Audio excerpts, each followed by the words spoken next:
Nous poursuivons notre série sur la retraite. On le sait, il n'est jamais trop tôt pour mettre des sous de côté en prévision de ces jours si précieux. Mais ce n'est pas toujours facile puisque les priorités sont parfois tout autres lorsque la retraite semble encore lointaine.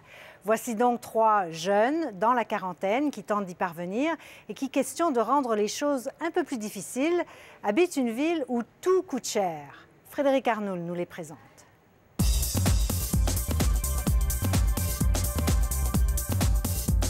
Bienvenue dans la ville la plus chère du Canada. Avec un prix moyen de près de 800 000 $, le logement peut gruger jusqu'à 80 % des revenus d'une famille. Il ne reste plus grand-chose pour mettre de l'argent de côté. Plus encore ici qu'ailleurs au Canada, face à la retraite, on n'est pas tous égaux.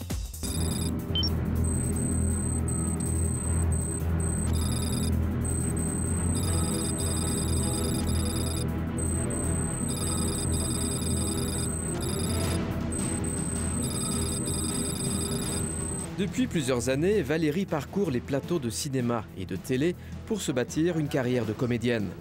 Mais pas facile de se faire une place à Vancouver, et encore moins de s'acheter un chez-soi. Non, c'est impossible, c'est juste impossible. Mais bien entendu, à un moment donné, peut-être un townhouse ou juste un appart. Mais c'est sûr que dès qu'on a une famille, j'ai pas non plus envie qu'Evan grandisse dans un tout petit appart toute sa vie. La naissance de son fils Evan, il y a 21 mois, lui a fait prendre conscience de la nécessité d'épargner pour la retraite. Et là, je vois chaque mois, il y a de l'argent qui est prélevé de mon compte et qui va sur son compte. Et je me dis, finalement, là, en moins de 2 ans, il a déjà un petit pécule. Je me dis, mais il faut que je fasse la même chose pour moi. L'immobilier, Éric Langer connaît. Dans les années 2000, il a profité du marché pour construire 2 maisons comprenant 6 logements. Une source importante de revenus pour le futur. Dans ma vingtaine, j'utilisais la carte de crédit à gauche, à droite. Et jusqu'à un certain point où là, je me suis dit, il faut que je mette un petit peu d'ordre dans tout ça. J'ai eu la chance par la suite de débuter ma carrière et de venir à Vancouver. Ça a été comme un nouveau départ pour moi. Alexandre, lui, est locataire et travaille à son compte. Toujours à la merci de ses clients pour les rentrées financières, il a décidé d'épargner de 20 à 25 % de ses revenus chaque mois pour la retraite. À partir du moment où on est conscient qu'on doit mettre de l'argent de côté, on est aussi plus conscient de toutes les dépenses qu'on fait à chaque mois ou à chaque année. Mais la retraite, c'est pour quand? Pour quoi faire? Et combien d'argent faut-il?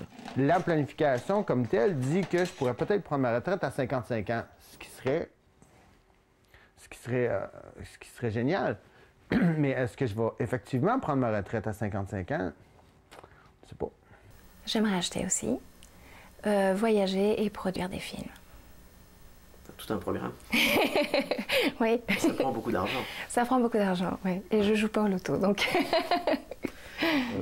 1,5 million en termes absolus, je pense, pourrait générer suffisamment de revenus pour que mon train de vie se continue et que je n'ai pas à me soucier des fins de mois. Alors, combien vous faudra-t-il en règle générale?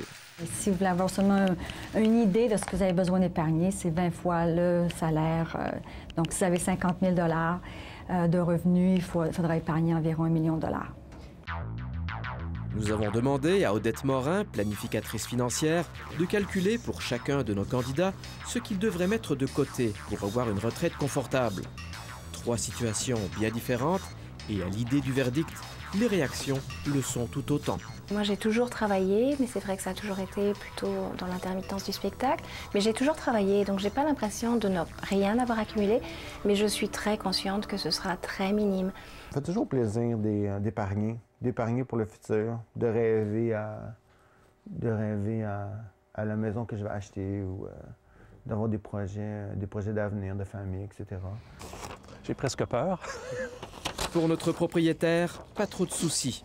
En plus de sa pension de la GRC qu'il pourra prendre à 56 ans, il récoltera les revenus substantiels de location. Mais... Ce serait une bonne idée de diversifier, d'avoir certains placements. Et son niveau d'imposition est assez élevé. Il devrait certainement faire des contributions des cotisations à un REER pour pouvoir réduire son niveau d'imposition. C'est tout à fait logique et rationnel.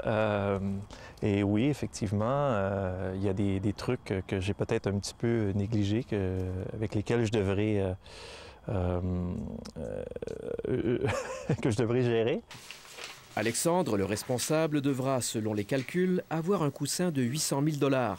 Il semble bien porter son surnom. C'est le cas du Canadien responsable du point de vue financier. Il est très motivé, il consulte, il sait exactement ce qu'il a à faire et il le fait. Je me sens plus safe avec un bon coussin.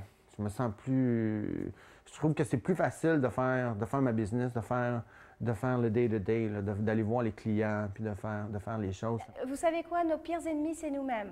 Notre passionnée, elle, devra engranger 700 000 $ pour sa retraite. Pour y arriver, il faudra mettre de côté 7 500 $ par an. Tout un défi. Le problème, c'est qu'elle avance en âge et le temps s'écoule et elle va devoir prendre des grandes décisions. Si elle voit que cette entreprise-là n'est pas viable, qu'elle ne pourra pas faire un salaire décent, bien, s'il n'y a pas assez de revenus qui rentrent, bien, il n'y a pas assez d'argent pour épargner non plus. Je dis pourquoi pas, mais avec beaucoup d'imagination. Et pas forcément que, comme je disais, grâce à mon métier de comédienne. Chaque cas est unique et tout dépend du parcours personnel et professionnel. Une seule chose est sûre, il faudra de plus en plus se discipliner. Plus on commence tôt, plus c'est simple, plus c'est facile. Plus on attend, pire c'est, et là, les options sont de plus en plus limitées.